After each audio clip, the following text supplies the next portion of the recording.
In our webinar, we're going to cover the definition of lessor's risk coverage. We're going to talk about the coverages available, talk about the forms that are available, Abram Interstate's appetite and markets for lessor's risk, the occupancies, optional coverages, and how to quote lessor's risk with us, and what is also ineligible.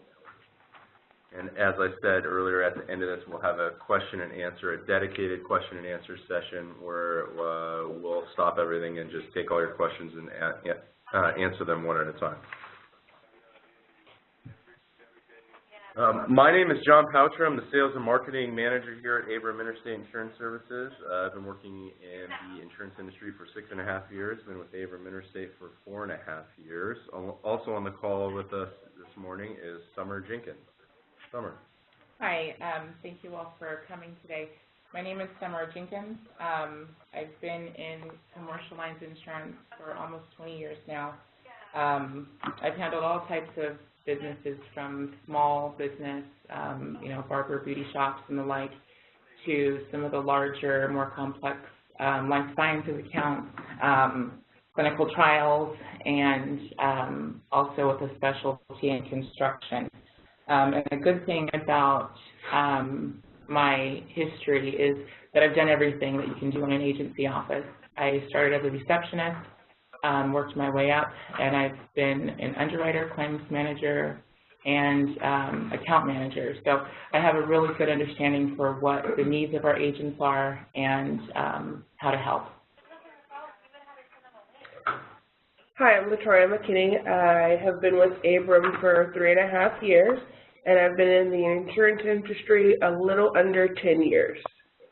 So I've been in commercial most of that time, and so I look forward to working closely with all of you.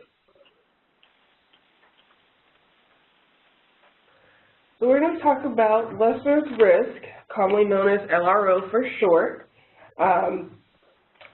We can write a variety of different occupancies of ownership types, depending on the owner and ops, the building, and the entity in which the building is owned. We may be able to include the owner's business as well if it's an eligible risk.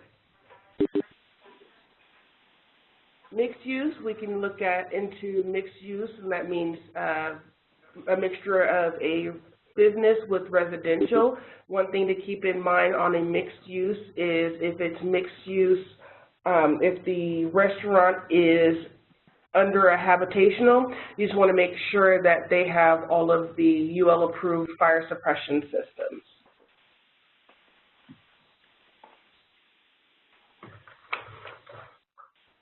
Different coverages under the lessor's risk form are property, liability, and business income. Causes of loss include fire, injury to tenants, customers, weather-related damages, vandalism, etc. The difference between BPP versus building coverage, which can be confused sometimes, is what's covered under the building. Real property items and items that are used to maintain the building are often known as BPP, also known as contents. These can be lawnmowers, mops, brooms, washing machines, art, furniture that they might have in common areas, and any other items that are not permanently attached to the building would be covered under business personal property. Business income is calculated in different methods. The simple method is to add the net income plus expenses. There is a time element to the coverage, so it could be either 6 or 12 months, and you would simply divide the number of months by the total coverage. So it would either be per month, so 1 month, 1 divided by 6, or 1 divided by 12, that equals the amount of indemnity you get.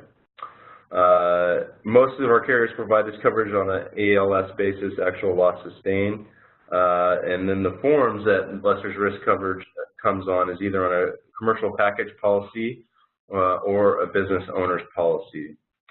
On a commercial package policy, that can be on a special or basic form with some carriers depending upon the characteristics of the risk. For example, some of the carriers might only offer basic form because the building might be older and there might not be all the updates that they would like to see, and so they'd only offer basic form coverage. Basic form coverage is a named peril form as opposed to a special form coverage, which is all perils coverage.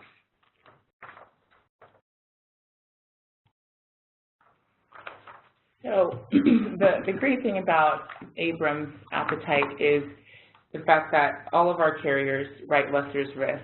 So this enables us to cover just about anything that you submit to us. And as John mentioned, if it is an old building, the coverage may not be as broad, but we can still offer terms.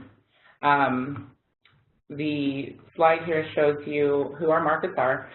So most of them are admitted. However, we do have non-admitted options for the tougher to place accounts. Thanks, Summer. And for you guys joining us live, taking the time out of your busy day to join us for this webinar, we like to offer some trivia throughout the webinar to make this fun and engaging and interactive. And so what I'm going to do is I'm going to ask a question, and you can chat into either of the chat boxes, and whoever gets closest to the right answer will actually mail a $20 gift card to you. I believe it's an Amazon gift card that we're going to give. So very exciting stuff.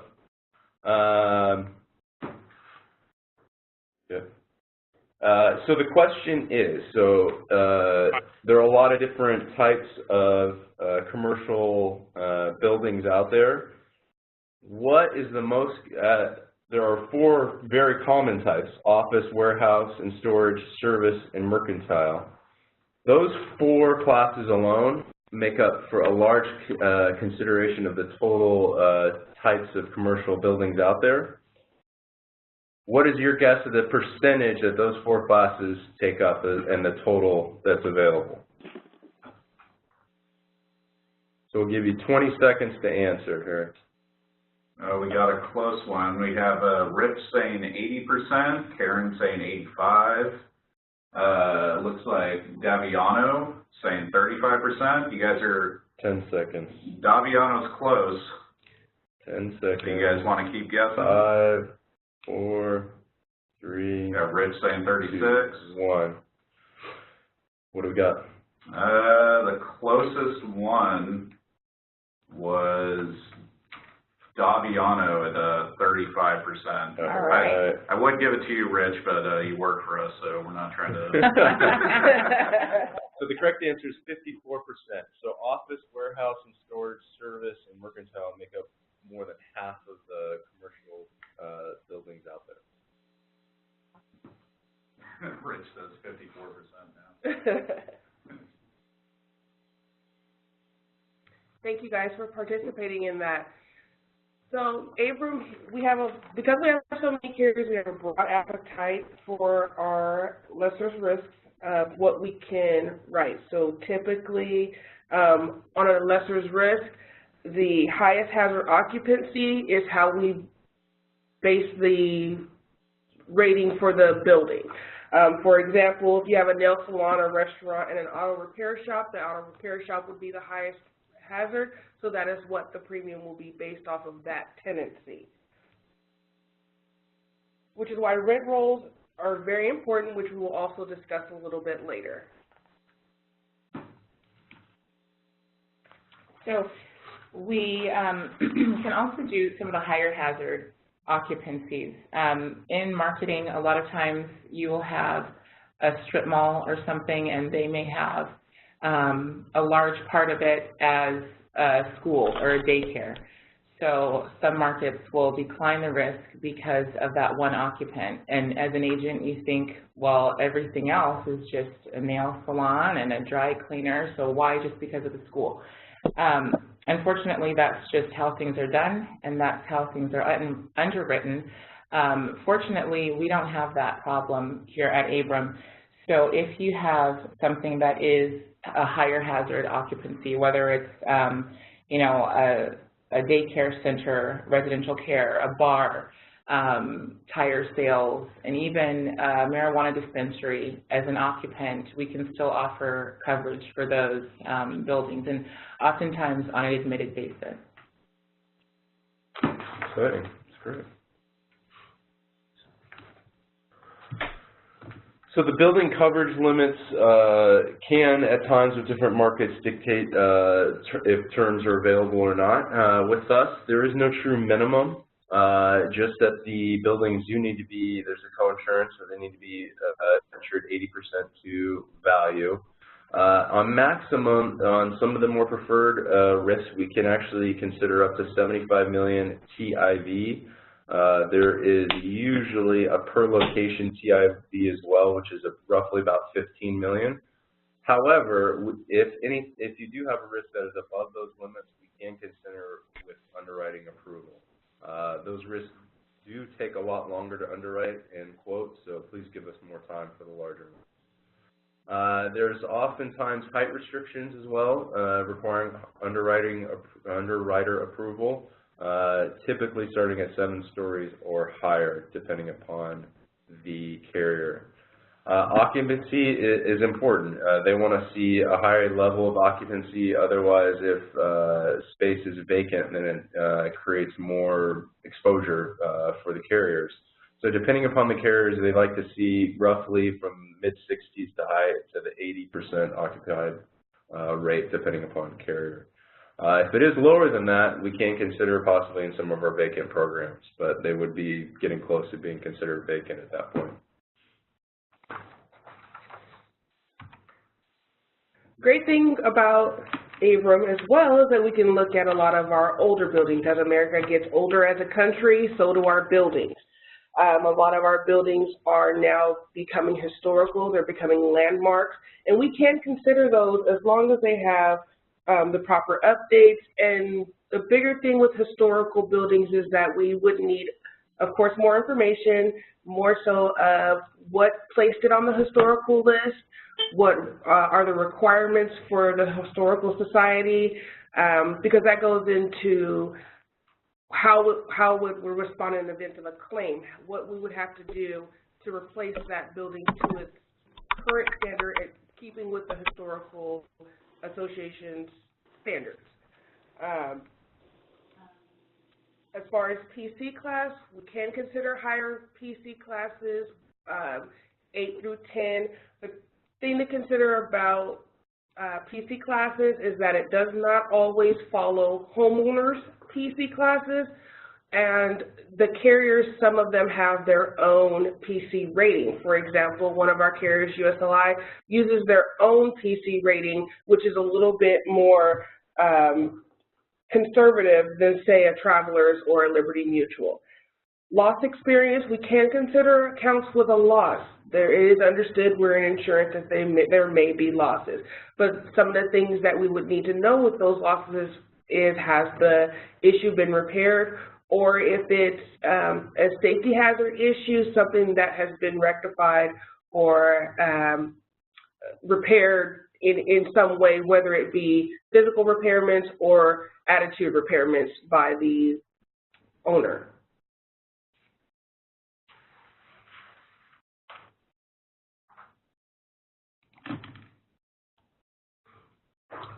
Okay, so on most of these forms, there are enhancement endorsements that each carrier offers, but then there are also things that we call optional coverages. This is the bells and whistles. If you want to take your standard policy and soup it up, so more of the high performance policy. We have several different types of offerings, and we're here to use as a resource. So if you're not sure, give us a call and ask us. It's difficult to determine what you don't know, especially if this is a new type of risk for you to insure. And we have tons of experience examples, and we can help you to advise your client. Some of the things that we talked about were the business income and extra expense. So that is a time element coverage, and the purpose of insurance is to help a business owner restore themselves to their former glory and to keep them up and running. So the extra expense would help with things like relocating, remarketing, and the incidental things that you may not think that insurance would really cover. As a result of a covered loss, what could happen and what do you need or what does your client need to continue business on as they were or as they would before the loss. So ordinance or law is also one of those additional coverages that you may not think about. As LaTroya said, buildings are getting older. So if you have a building that was built, 50 years ago or more, it was built to the building code standards of that time. So now with ADA laws and all the other kinds of standards, construction codes as of today, if the building is demolished, destroyed, more than 50%, they're required to rebuild up to today's code. So a standard unendorsed policy will not do that for your business owner. And it's also required to be demolished if it's damaged beyond 50%. So the good thing about ordinance or law coverage is it remedies that. So the coverage can be written in several different ways, but coverage A, B, and C are for damage to the to the undamaged, increased cost of construction, and debris removal. Thank you, LaTroya, because you got to get the stuff out of there when it goes down. And then equipment breakdown coverage, which is commonly referred to as boiler and machinery. Since people don't really have boilers that often anymore, they've changed the name to equipment breakdown and broadened the coverage form. So if you have a building with tenants, you can't have a building like if you have a raw store or something. In Sacramento in the summertime, it gets hot. So the air conditioning unit on top of the roof breaks down. Your tenant's going to be upset with you. They can't function and operate their business. That would be something that would be covered under equipment breakdown. There are quite a few other instances that would fall under equipment breakdown, but it's a really good coverage to have and not something that you necessarily think about. And then in our enhancement forms, we also offer something called loss lease coverage, which is also known as lessor's interest. And that's one of the ones that we've been seeing more in people's leases. So if you're, because of covered loss, if your lessor or building owner loses the lease that he has for a major part of his building, this is basically the coverage that will help bring them back. So it's something, again, not often thought about, but a really good endorsement to add on. All right, time for trivia question number 2. So there is an acronym that is used often to help people remember some of the key basics that you might need to quote a commercial building. The acronym is COPE, and so whoever gets closest to defining COPE, C-O-P-E, and what those stand for, will win the next $20 gift card. All right, we have a winner from Daviano. Oh, wow. He's on fire today. On fire. The COPE stands for Construction Type, Occupancy, Protection Class, and Exposure. Congratulations, Daviano. Daviano, big winner today. Big winner, chicken dinner. All right, so this is a huge sticking point. So you're selling this coverage, your client says, oh, I don't really need it. So we kind of have to know what could go wrong. This is an example of an actual claim that I saw, and the lessor's risk policy did have to respond. So an elderly lady is leaving the store, and she falls. She falls, and she breaks her hip because the building was being remodeled. They had a concrete guy out there who was hired by a general to do the concrete. So now whose fault is it? Who's going to get sued? Does anybody have any ideas? Hey, Andrew, it's Gil Guglielmi. Thank you for sending the accords for the Luxembourg consulate. You will try. Who's going to get sued? Let's see if Our agents have any answers. Yeah, I'm not seeing anything in the chat. Take your best swing at it. There are no wrong answers. 308-2811. Thanks. Fabiano, you already won all the prizes.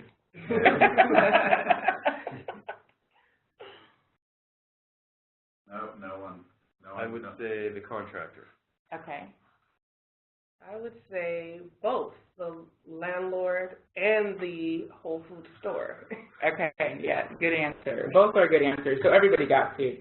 So the general contractor got sued, the subcontractor who did the concrete got sued, Trader Joe's got sued, the building owner who leased the space to Trader Joe's got sued. It was a really big, ugly, nasty situation. And sadly, it was an elderly lady that fell. Her family came back and sued about 4 years later because she passed away. So obviously, attorneys are going to go after the deep pockets, and then after that, it's finger pointing.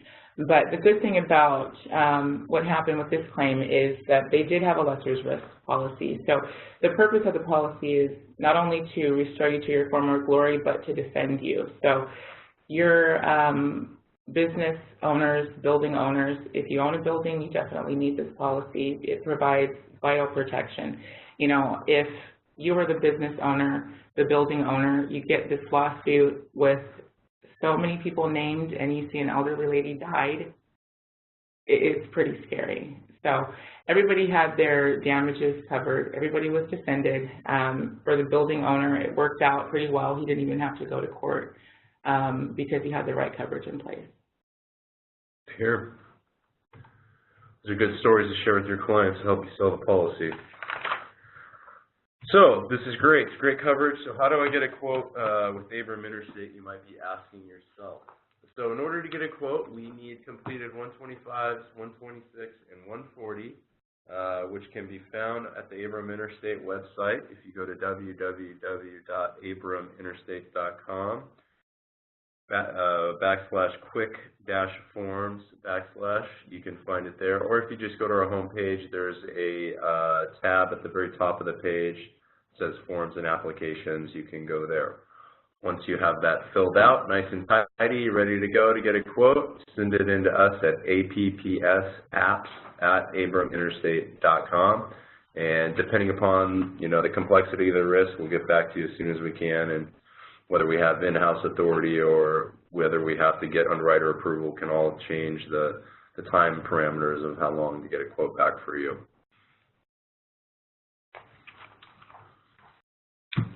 So here we have a sample quote.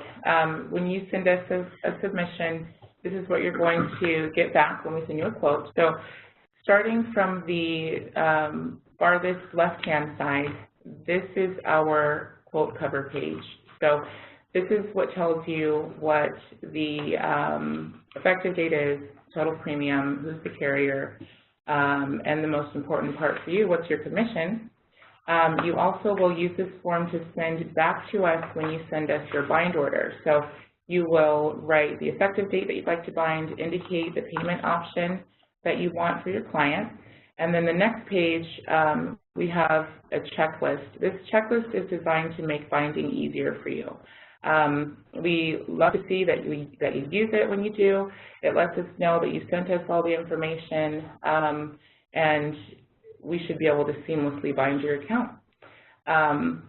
The other parts of the quote that you don't see are things like the coverage limits, the forms that are included, any of the bells and whistles, terrorism acceptance or rejectance form, and depending on the carrier, we might have a pre-filled application already included for you here. So our goal is to make quoting and binding business with us super easy. We appreciate your suggestions. If you have any about how we can do that, how we can make things easier for you, let us know. We do take your advice and suggestions very seriously, and we just are here to help.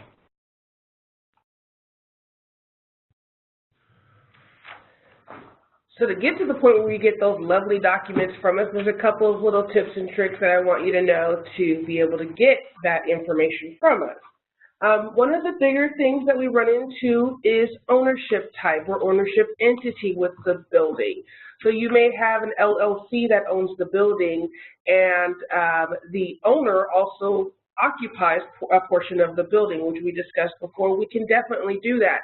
The biggest thing to remember is who owns what. So if the building is owned by a trust, that will need to be the named insured on the lessor's risk policy.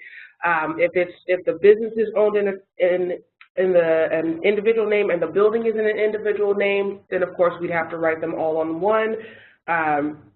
But the biggest main thing is making sure that we have the correct entity. So if it's an LLC, a corporation, an individual named insured, the best place to get this information is the deed. So how did they purchase it? How are they on record with the county that the building is in?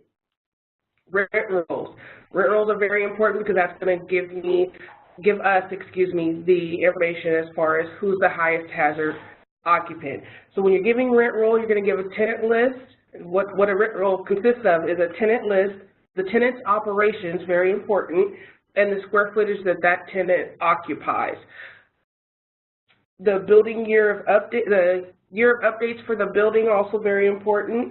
And we're talking major updates. So if you have a building that's built in 1910, where you're going to want to see when the plumbing, the heating, the electrical, and the roof were done. Usually when you're doing major renovations that would actually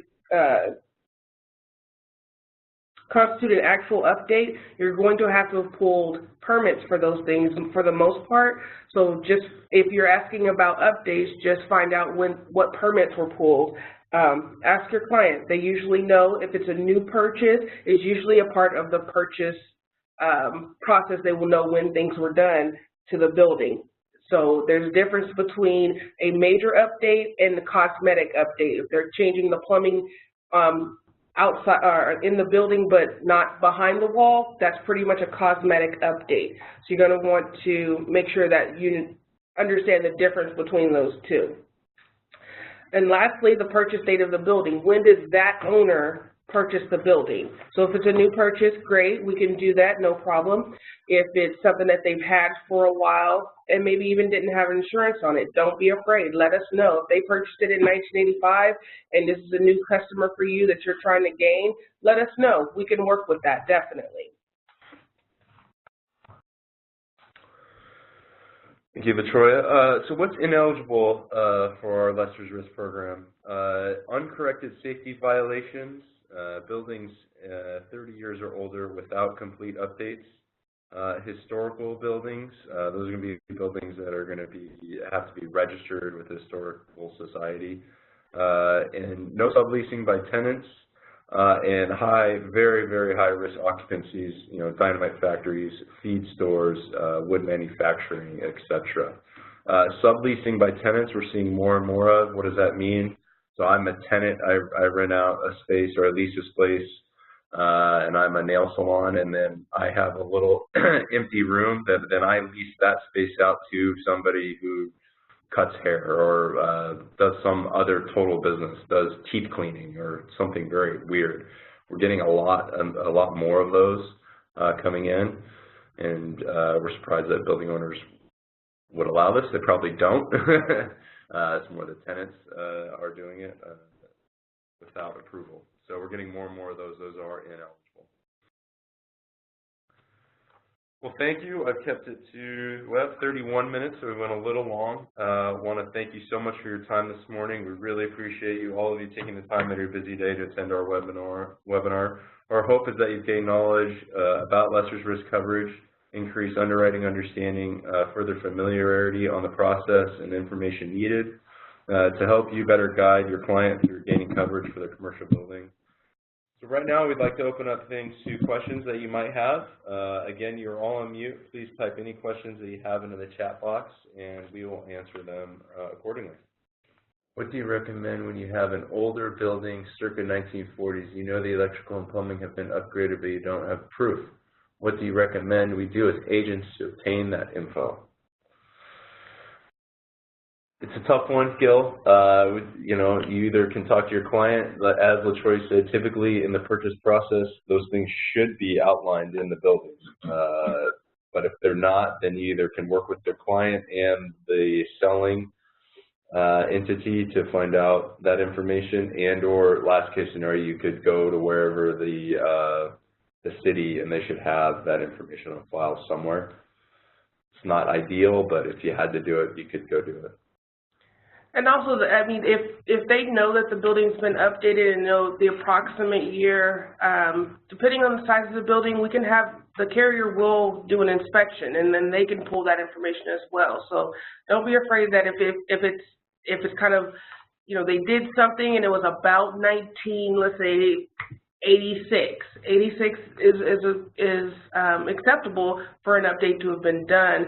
They don't have to know like exactly what was done. They just have to know that that the plumbing has been updated and it was updated in 1985. We don't need necessarily proof of that. That'll come out with the inspection by the carrier. Yeah, and in most cases, most commercial buildings have been inspected by ISO. So there are internal records that carriers have, but we can't see them, so we can't confirm for you, you know, the actual year. But if you give us an estimate, we submit that to the carrier.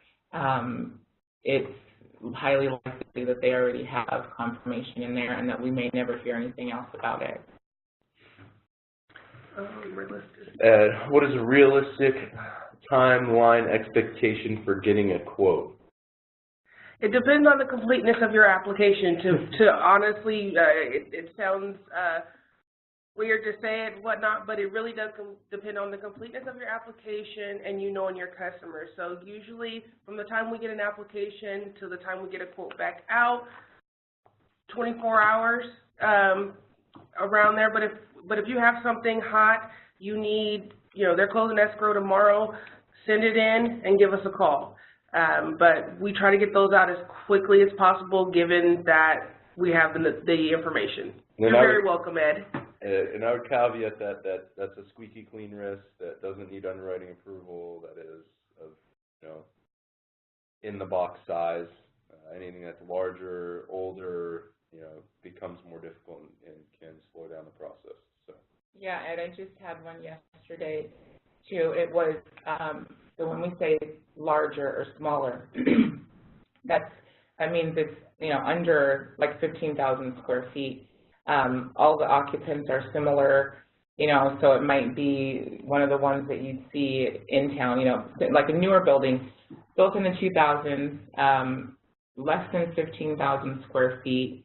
We quoted it same day. So we got the submission in yesterday and we're able to release the quote yesterday. So, there you go.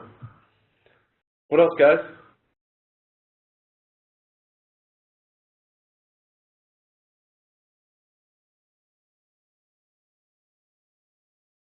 You're welcome.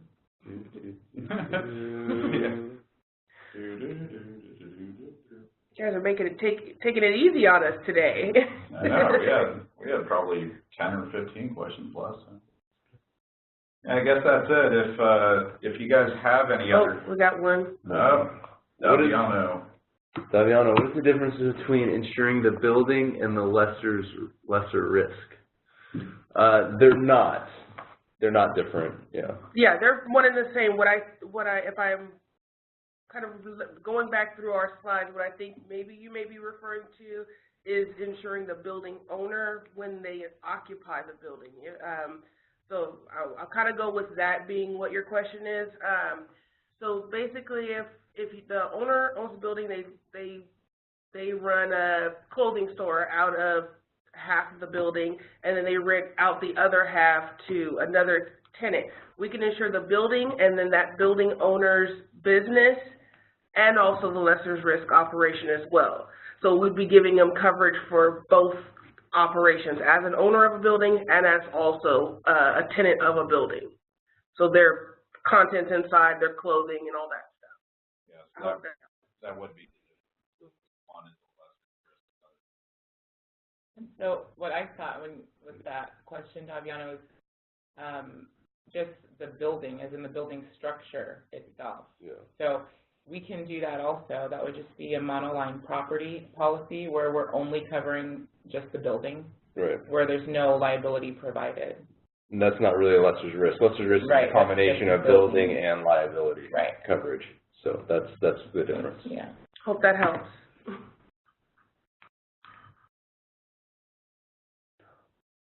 All right, awesome. Thank you, everyone. Really appreciate it. Have a wonderful day, and send us your apps as soon as you can. Really appreciate it. Take care.